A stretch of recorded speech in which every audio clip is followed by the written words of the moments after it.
Avenged Sevenfold. You know who it is, one of the biggest hard rock metal bands in the world.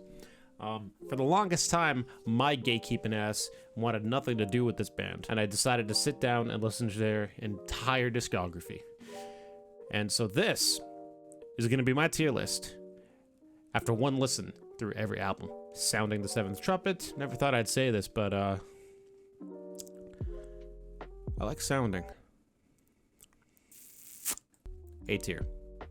Sounding the Seventh Trumpet, yes, it's definitely, it's a very aggressive sound from a very young group. The songs are very fast and very in your face. This album has enough crushing riffs and enough, just enough diversity throughout the whole thing to keep it interesting beginning to end. Definitely an A tier. Waking the Fallen. I cannot believe that I have not listened to this album before. One of the best metalcore albums I've ever heard in my life. This album's a masterpiece. From beginning to end, it's phenomenal. The variety on this album is insane. They pull from so many different genres of metal. There's metalcore, which is the main thing, but there's thrash metal, there's melodeath, there's beautiful ballads on this album. Like, Waking the Fallen has everything. It is the perfect metalcore album. S tier. City of Evil. Oh, City of Evil. I'm gonna get burned alive by the internet for my take on this one. There was no album in this entire discography that was as divisive for me as City of Evil. The first half of this album was a slog for me to get through. They were really trying to go for a mainstream sound. And I mean, they pulled it off. This is the album that really skyrocketed their success. But a lot of the songs on the first half of this album go so far into poppy melodic territory that I was just bored with a lot of it. On the flip side, though, the second half of this album is absolutely fucking phenomenal. Everything from Seize the Day to the end of this album, every second of it is amazing. The entire back half of this album is loaded with 6 to 9 minute prog epics that just absolutely blew my nuts sideways. Because of that, it is very hard for me to rank this album.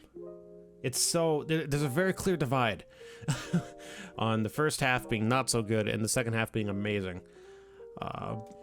So overall, I'm gonna have to rate it lower than Sounding.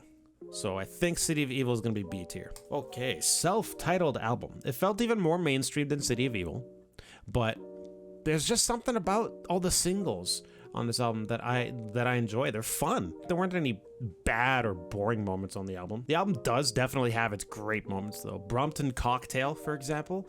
Such a great experimental track. A Little Piece of Heaven is genuinely one of my favorite songs of all time. Dear God was a song that really surprised me. I'd heard that it was kind of like a country rock song, so I wasn't sure what to expect going into it, but I thought Dear God was really solid. So, much like City of Evil, this album does have a very clear divide, with the first half of the album just being back-to-back fun hard rock singles, and then the back half of the album being a bit more experimental. But I did enjoy the front half of the album a little bit more than City of Evil. So as a full cohesive experience, I have to say I think I overall enjoyed listening to the entirety of this album more than City of Evil. So I'm gonna rate it a high B over City of Evil. I said high B. We got Nightmare next. This is a dark album. This is a very dark album, and to be honest, that's to be expected. This album was dedicated to the Rev, their drummer, who passed away just as they started recording this album. Overall, I thought this was a great album. I love the darker tone. I thought every single song had its place. I specifically want to shout out Victim for having probably my favorite chorus in their entire discography. Such a great song. So this one is going to be a high A, above Sounding the Seventh Trumpet. Hail to the King. What can I say about this album? It's fucking boring.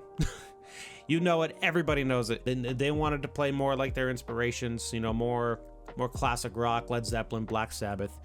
it didn't really work out. A lot of the songs just come out really fucking boring. Some songs I would like to shout out as genuinely good songs that I did enjoy though are Requiem, Planets, which I thought was pretty cool, and Acid Rain, which was by far the best song on the album. Overall though, that's definitely an F tier. Ladies and gentlemen, we've come to the final and most recent album in Avenged Sevenfold's discography. What can I even begin to say about The Stage?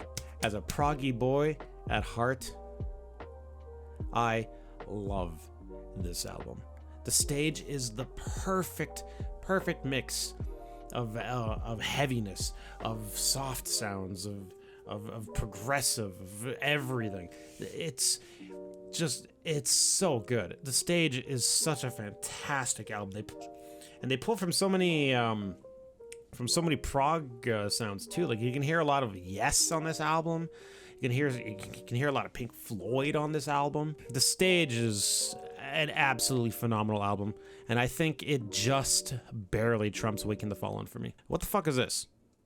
It said Diamonds in the Rough. I didn't listen to it.